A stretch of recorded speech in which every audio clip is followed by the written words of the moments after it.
Okay, so it's an interesting subject that you focused on digital Ghana, because Ghana as a country is at a stage where we are formalizing our economy, and you can only achieve that formalization through a lot of digital initiatives. So I can run through a few.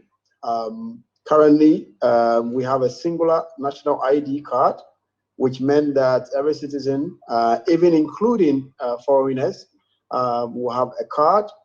It's not that we're about to start, we've already started, so we already have the cards.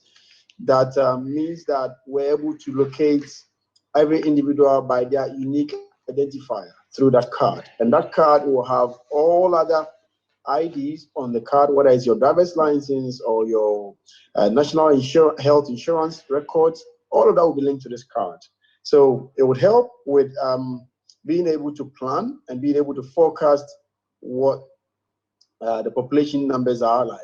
Again, it also means that now access to government services can go on a digital platforms. So currently, as we speak, in Ghana, to obtain a passport, you have to go onto an online platform and apply for a passport. Again, that's another initiative of pushing government digital services online. We have our own famous mobile money platform, mobile money wallets, which meant that during the peak of COVID, not to say that we are out of the woods yet, but during the height of COVID, when we had lockdowns and restricted movement, people could still do their transactions and still live their lives by doing digital payments through mobile money wallets. And that has meant that as a country, we managed to get through the serious COVID era with very little disruptions to people's livelihood in that sense. Because prior to that, people would have to go to a physical banking hall or have to move to get money from people to be able to do their transactions. But these days, with these digital platforms, you don't have to go through that inconvenience and that trouble. Again, part of Digital Ghana means that we are about rolling out a scheme where all SIM cards will be linked to our national ID cards.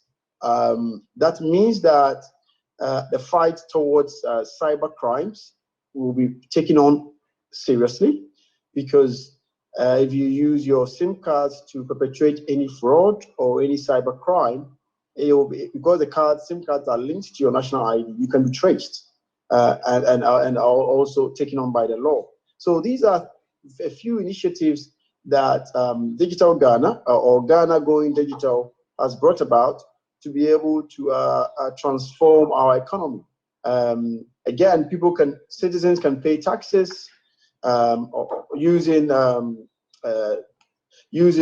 digital platforms to even register a business. So the place for business registration is all digital. And so these are things that some of the initiatives being put in place.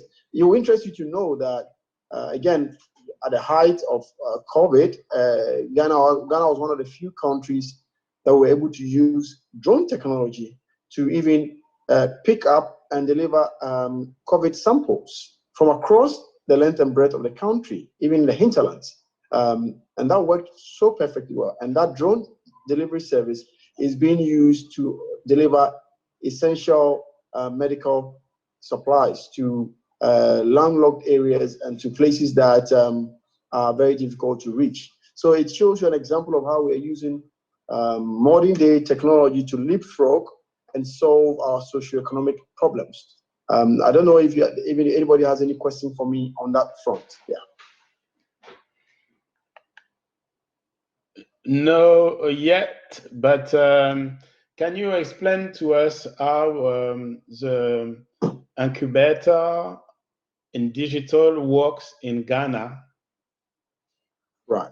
How incubators work in Ghana, did you say? How do you help starters with incubators to develop, their projects?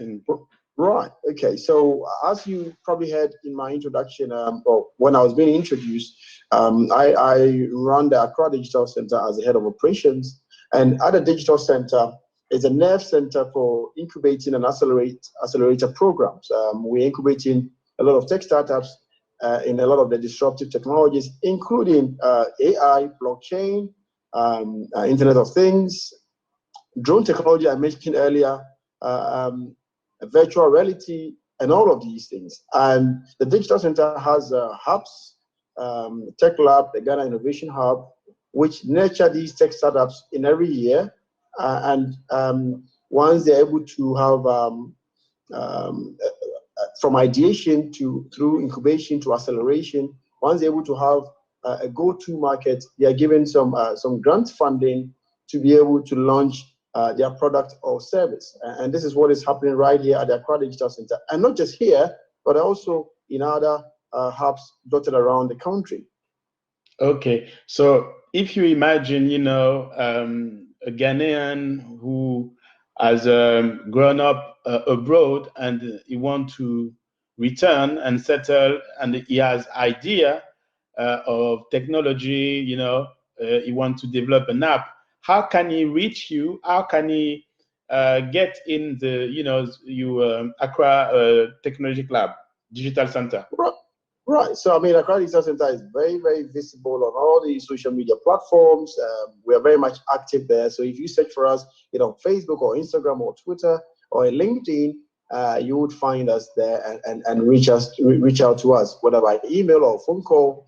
But more importantly, we do run these training programs or these incubator programs periodically, because there are different segments of digital innovation, and so each program has its own life cycle. And I would say to anybody who has an idea and they live in a diaspora, please do all to get in touch, and we can look at it, the next set of programs that are coming up, which is done all year round anyway, and we'll be able to get you in touch with the trainers and the hub managers who would assist you on the next steps forward. Yes. Okay, thank you. So do you have, partners in Africa who you work with, or in Europe? Right. I mean, in Europe, yes, we are. ACCRA Digital Center is the West African partner or the hub for the ITU Smart Incubator Program. So we are partners to the ITU, which is the International Telecoms Union, headquartered in Geneva, Switzerland. We are their partner for West Africa region. Again, Ghana being part of the Smart Africa initiative means that we have partnerships with East Africa, North Africa, through the Smart Africa initiative, whether it's in Rwanda or Kenya or Nigeria or Zambia. We're all part of the Smart Africa initiative, and so these are our continental partners, if I would say. Okay, so now how are the youth, in Ghana, between, the before, the technology? Do they, naturally come and ask for questions? Do they want to be training on this subject, or is it difficult, or you need help for that, or can you encourage, just young people to get in this subject, Yes, I mean, yes. It is, whether the world likes it or not, or whether we in Africa likes it or not, the world is going digital, and that's how the future of the world is. And the young people in Ghana, in particular, are very much enthusiastic about this. I have the privilege of going around the country because of my work, and also go around the world, and I see the enthusiasm in their eyes, and they want to do things. They come up with some fantastic, marvelous ideas that really sometimes you wonder if you're speaking to a young person, and they are always eager to learn. The youth in Ghana are not lazy, I would say. They just need the opportunities and the platforms created for them to learn and to build their own localized solutions that will solve their community problems. So yes, the enthusiasm is very much there. The drive is there. They are very eager to do things and to learn new things. Okay. So thank you, Mr. David, Head of Operation of ACCRA Digital